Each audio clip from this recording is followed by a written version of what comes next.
Otep à tous, bien-aimés frères et sœurs. Nous vous avons donné les raisons cachées de la décision du président Kaka Déby d'expulser les soldats français de son sol. Et le président lui-même a parlé, longuement d'ailleurs. Il a présenté une conférence de presse pour expliquer ce qui se passait exactement. Il a confirmé qu'il a demandé aux soldats français de partir. Écoutez les raisons qu'il dit. 1. Le président Kaka Déby dit que la présence française, des soldats français sur le sol tchadien n'apporte aucune plus-value. Oh, ça veut dire quoi? Ça, c'est une insulte forte. C'est très fort. Il dit que qu'il soit là, qu'il ne soit absent, ça ne change rien. Présent ou absent, c'est la même chose. Ils sont là, mais c'est comme s'ils ne sont pas là. Voilà ce que ça veut dire quand il dit que ça n'apporte aucune plus-value. La plus-value, c'est le surplus. C'est quelque chose en plus. C'est-à-dire que quand ils sont là, nous, on est plus efficaces dans la lutte contre le terrorisme, par exemple. Mais non, la présence des Français, qu'ils soient là ou qu'ils ne soient pas là, c'est la même chose. Alors, à quoi ça sert de les garder sur notre sol? À quoi bon les avoir avec nous? Qu'est-ce qu'ils nous apportent? Rien du tout. Ce sont des gens qui sont là, des spectateurs. C'est ça ce que le président Kaka Déby a dit aujourd'hui lors d'une conférence de presse qui a été suivie par le monde entier, y compris par la France et ses dirigeants. Le président Kaka Déby dit que il n'a reçu aucune assistance militaire. Ça, c'est ce qui s'est passé tout récemment. Eh oui. Le pays est attaqué par des rebelles. Nous avons des accords de défense. C'est pour que vous puissiez nous soutenir. À la rigueur, vous nous donnez les informations. Or, je vous ai déjà dit que le président Kaka Déby lui-même a dit que la France a refusé de lui donner des informations, le renseignement. Une guerre ne peut pas se mener sans le renseignement. Et oui, vous ne pouvez pas combattre le terrorisme sans le renseignement. Le renseignement est capital. Le renseignement, ce sont les yeux. Si vous n'avez pas de renseignement, vous êtes aveugle. Et la France a refusé d'aider Kaka Déby lorsqu'il s'agissait de traquer ces terroristes. Mais pourquoi? Vous savez pourquoi? Ça, c'est ce que le président n'a pas dit. Et moi, je vous le dis. La France a refusé de donner le renseignement parce que c'est elle qui a préparé ce coup. C'est la France qui a fait ça avec les rebelles à partir du Bénin. C'est au Bénin qu'ils ont tout préparé. Les amis, tout a été préparé au Bénin. Donc le président Kaka Déby indirectement, il est en train de pointer du doigt, justement, les défaillances, l'hypocrisie de la France. Il est en train de dénoncer comment la France passe son temps à blaguer avec nous. C'est elle qui nous met en conflit, parce que les rebelles, ce sont des Tchadiens, pour la plupart. Donc, c'est elle qui met les Tchadiens entre eux en conflit. C'est elle qui donne des armes ici, qui donne des armes là. Elle se tient aux côtés de Kaka Déby, mais elle n'aime pas Kaka Déby.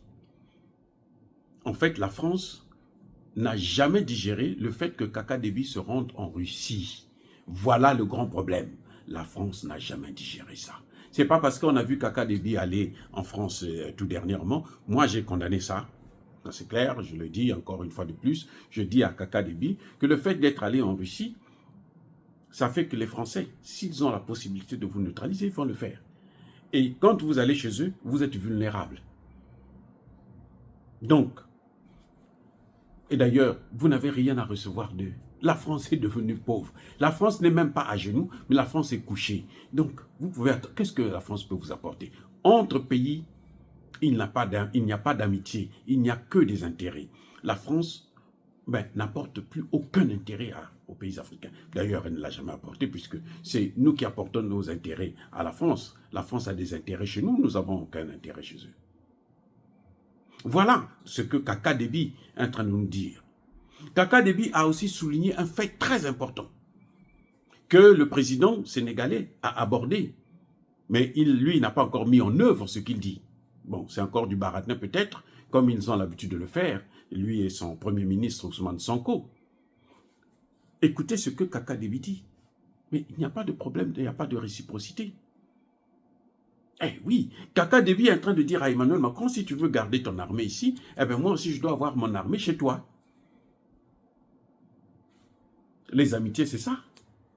Moi, je viens te voir, toi tu dois venir me voir. Moi, je te donne, toi tu dois me donner. Pourquoi ça doit être seulement à un sens unique? C'est ça que Kaka Déby est en train de nous montrer ici. Il n'y a pas de réciprocité. La réciprocité ici, c'est que, en principe, il devrait avoir des bases militaires africaines en France, avec des tenues françaises, plutôt africaines, avec des chars africains, avec des blindés africains, pour venir contrôler et assurer la sécurité des Français. Pourquoi c'est à eux de venir assurer la nôtre? Et vous vous rendez compte? Vous savez quel est le grand problème de l'armée tchadienne? C'est le fait qu'ils n'ont pas assez d'avions de combat. Eh oui, le Tchad n'arrive pas à couvrir sa protection aérienne. Quand elle veut intervenir, il faut qu'elle ait la protection aérienne de la France ou de pays voisins. Pourquoi ça? Les Français sont là depuis 1966. Ça fait plus de 50 ans maintenant. Pourquoi il y a ça? Vous savez pourquoi? Parce que la France n'a jamais voulu qu'il puisse avoir une armée efficace. Puisqu'on sait que la force d'une armée, c'est sa flotte. Vous voyez comment les Russes ont détruit tous les avions militaires russes. Maintenant, plutôt tous les avions militaires ukrainiens. Maintenant, l'Ukraine est devenue, c'est un ciel complètement ouvert et libre à la portée de la Russie. Ils bombardent partout. Parce qu'ils ont neutralisé tout le système aérien, y compris les systèmes de défense patriotes. C'est ça qui fait la force de la Russie. Donc, à partir du moment où le Tchad n'a pas ça, ce n'est pas une armée. C'est ça que le président Idriss Déby est en train de reprocher à la France. Eh oui. Parce que vous venez chez nous, vous nous protégez depuis plus de 50 ans, et nous, on est toujours dans l'instabilité. Mais alors, à quoi vous servez? Il n'y a pas de plus-value, c'est ça, là. Il n'y a pas de plus-value, les amis. Donc, le président Kaka Déby dit, nous devrons assurer notre souveraineté. L'absence de la France va motiver les soldats français, tchadiens à prendre leurs responsabilités, à être plus engagés, à être plus déterminés, à servir leur pays. Parce que vous ne pouvez pas être là, vous êtes des soldats, bon, on vous paye pourquoi? Pour rien. Si c'est quelqu'un d'autre qui va venir faire votre travail, vous êtes payé pourquoi? Pour rien. Et Kaka Déby ne veut plus de ça. Donc il dit, partez, comme ça nos militaires vont prendre leurs responsabilités. Et Kaka Déby a l'expérience. Une expérience que la France leur a donnée. Quand ils ont fait la dernière opération là, Scanit, quand ils ont lancé cette opération, il n'y a pas eu l'aide d'une haute armée étrangère. Même pas des pays de la sous-région. Donc, l'armée, et cette opération a été un succès. Ça veut dire quoi? Ça veut dire qu'on n'a plus besoin de la France, puisqu'on mène les opérations nous-mêmes, sans la France, et on réussit. On n'a plus besoin de la France. Kaka Déby vient de le dire, là. Voilà, Kaka Déby est en train d'expliquer. Les gens qui disaient que non, c'est la France qui a décidé. Non, ce n'est pas la France, c'est Kaka Déby qui a décidé. Regardez les faits. Quand vous voyez les faits qu'il est en train de démontrer, là, mais c'est la réalité. Il dit, mais nos armées, pour prendre leurs responsabilités, il faut qu'on les laisse travailler. Si on ne leur donne pas l'occasion de travailler, ils ne prendront jamais la responsabilité, ils ne seront jamais mûrs, ils seront toujours des mineurs. Une armée de mineurs. Et ça ne peut pas marcher comme ça. Maintenant, ils doivent prendre leurs responsabilités. Et il veut réorienter sa coopération avec la France dans d'autres domaines. Mais il est en train de coincer la France. Pourquoi je dis ça? Parce que la France n'a plus de moyens. Je vous ai dit que la France n'est même pas à genoux, elle est couchée. Le fait d'être couchée, quand il dit on va réorienter la coopération dans d'autres domaines, ça veut dire quoi? Ça veut dire qu'on va voir maintenant le domaine économique, on va voir le domaine agricole. La France est défaillante dans ces domaines. Donc, Kaka Déby est en train de chasser la France, mais alors, de la façon la plus brutale qui soit. C'est même pire que le Mali.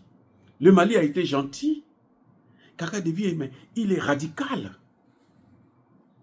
Il est froid. C'est-à-dire qu'il ne discute pas. Il n'a pas demandé, bon, les Français, je vous envoie une lettre. Il a pris un communiqué. Il dit, bon, c'est fini. Partez. Il n'a pas négocié avec la France. Jusqu'à preuve du contraire, même le ministre des Affaires étrangères français, qui se trouvait sur le sol, n'a pas su ce qui est en train de se passer. C'est quelques minutes, dès qu'il prend son vol, là, que le communiqué sort. Il est dans l'avion, Emmanuel Macron l'appelle, mais tu sais pas que là où tu étais là, et dans tout. Et vous savez quoi? C'est l'erreur de ce ministre-là. Parce que ce ministre est venu pour faire des remontrances à Kaka Déby. C'est ça qui a fait déborder le vase. Kaka Déby envisageait ça depuis très longtemps. Mais il a pris la décision à partir du moment où ce ministre des Affaires étrangères vient lui dire que bon, écoute, arrête avec tes élections. C'est nous qui commandons ici. Tu feras quand nous, on va te dire, quand nous, on te donnera l'autorisation. Kaka Déby, bon, ok, allez-y. Vous allez voir ce que c'est que l'autorisation. Il a dit, allez-y. Demandez-lui de partir, de prendre ses soldats. S'il n'avait pas pris l'avion, Kaka Déby allait lui demander de prendre quelques soldats, pas avec eux. Mais il est dans l'avion et puis partez, vos matériels, on va les amener après. Donc, c'est ça que Kaka Déby a reproché à la France et c'est ça qu'il a expliqué. Oui. Donc, et Kaka Déby a fait savoir que la lutte contre le terreau, il va continuer à lutter contre le terrorisme avec et dans les pays voisins. Donc, Kaka Déby est en train de nous rappeler que, eh ben, la force multinationale, j'y reste. Voilà ce qu'il avait dit. Il nous donne la réponse parce que nous, on avait bien dit, le problème, ce n'est pas la force multinationale. Le problème, c'est la France. La force multinationale ne peut pas fonctionner tant qu'il y a la France qui est là. Donc, tu dois régler ton problème, tes relations avec la France. Si tu règles ça, la force multinationale fonctionnera mieux. Et Kaka Déby est en train de répondre là. Il dit non, je veux continuer à travailler avec les voisins, avec les pays voisins, mes pays frères, avec le Niger, avec le Nigeria, avec le Centrafrique, avec le Cameroun, et même certainement avec le Soudan du Sud, parce que la sécurité, la stabilité du Tchad dépend en grande partie du Soudan du Sud. Kaka Déby est en train de nous donner là les raisons pour lesquelles il a expulsé. Et ces raisons sont valables. Que la France dégage avec ces putains de soldats criminels de merde. Soyez bénis, abondamment bénis par le Dieu de Kémite et par nos ancêtres angélisés. Mais que tous ceux qui persécutent le continent africain le pillent et le déstabilisent, qu'ils soient noirs, blancs, chinois, arabes, juifs, indiens, qui qu'ils soient punis, maudits, foudroyés, neutralisés, écrasés, effacés par le Dieu de Kémite et par nos ancêtres angélisés. Vive l'Afrique éternelle, j'ai dit et j'assume.